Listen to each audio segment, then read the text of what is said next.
Hey guys, today I want to try to answer the question, can you build a Dengfu e10 for $4,000? And if you can, what kind of bike would it be and what would be the specifics? How would you go about doing it? What would the bike look like if you did that? I believe the answer to the question is yes, you can, and I believe you would have a very decent bike at the end of that process for $4,000. So if you want to see the details on how I would propose to build up a Dengfu e10 for $4,000, follow me on this video. All right, I'll see you on the other side.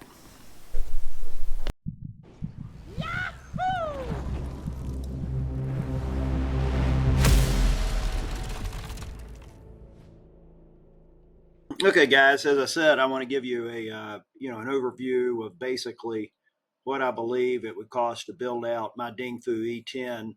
And I'm trying to do it based on what it would cost to build that bike out on December 6, 2023, using the numbers that are available then. This video is going to provide some details and numbers for the frame, the motor, and the battery. I only had the cost that I paid back in May 15th, 2023. So those numbers don't represent numbers as of December 6th, but they're probably pretty close. Where I have a name of a vendor, I gave the name of the vendor as well as a price quote.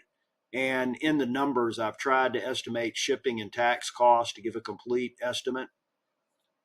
Also, this thing, when you get it, is, something that has to be pretty much fully assembled. And, there are some special tools that are needed. And I did not give those tools or the cost of those tools in this write-up. I'm sort of assuming that you have enough tools accumulated that you have the tools that you need, but that may not be the case. Also, I was able to do my own work on the bike, so there's no estimate in here for getting anyone to help you with anything on the bike build. So with that, this was the total cost that I incurred to build out my Dengfu e10. Frame, motor, and battery, $2,184. The fork, shock, and the brakes, around $1,264. Wheels and tires, $570. Seat dropper and the handlebars, $330. Drivetrain, $145. Miscellaneous stuff, $107, to give me $4,600. So, that's roughly what I have into mine at this point. And as a part of that, on the invoice itself, the frame was shown at $779, the motor at $590, the battery at $420, shipping and handling was $395. So the total cost to get the frame, motor, and battery delivered to me was $2,184. Here I've shown what specifically was included for frame, motor, and battery. This is the wording directly off the invoice. I'm not going to go into the detail. If you want to read it, please pause here, and I also will provide a copy of this in the description to the video.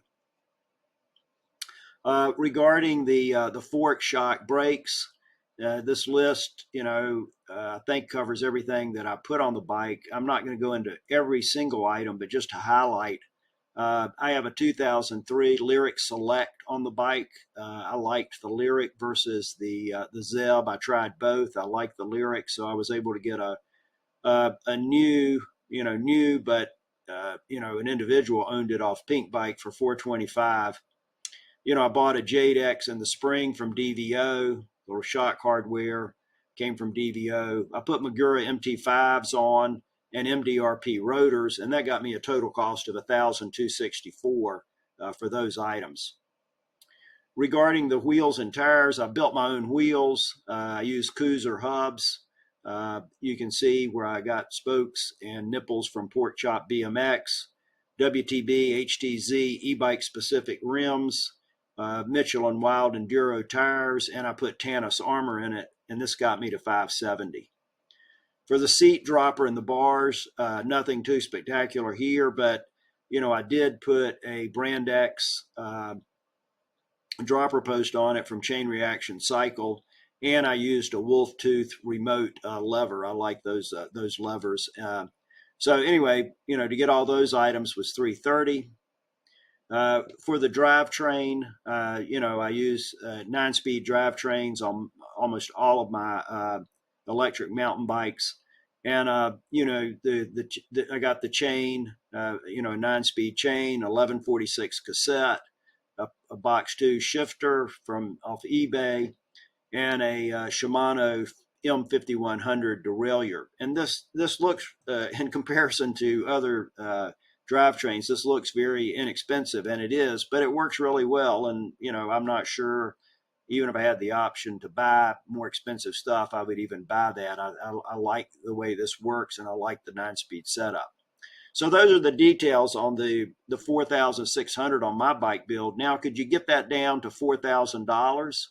I believe you can, and this is how I would do it. As I showed you, the cost to build mine out was $4,600, but you could easily replace the Lyric fork with a Yari fork, and similarly, if you decide to go with a Zeb, you could replace it with a Domain. I saw on December 6th a number of nice Yari forks out on Pink Bike, and I believe you could easily get a good Yari for around $285. Instead of the Jade X, you could easily go with a Topaz on this bike. You could get a nice used Topaz off Pink Bike for the 200 range. I assumed you get one for 210. That would eliminate the Jade X and the spring, so that would save you $140 and $70, and still have a great rear shock on that bike. Instead of the Magura MT5s, you could go with the Magura Trail Sports. Those are really good brakes. Some people prefer the Trail Sports just because the rear caliper has a great deal more modulation, but that would save you $110 if you did that. Instead of the MDR rotors, which are the most expensive rotors from Magura, you could go with the Storm rotors. Instead of a 220 on the front, you could put a 203, and that would save you $59. You could replace the Wolf Tooth dropper lever with a ZTTO lever.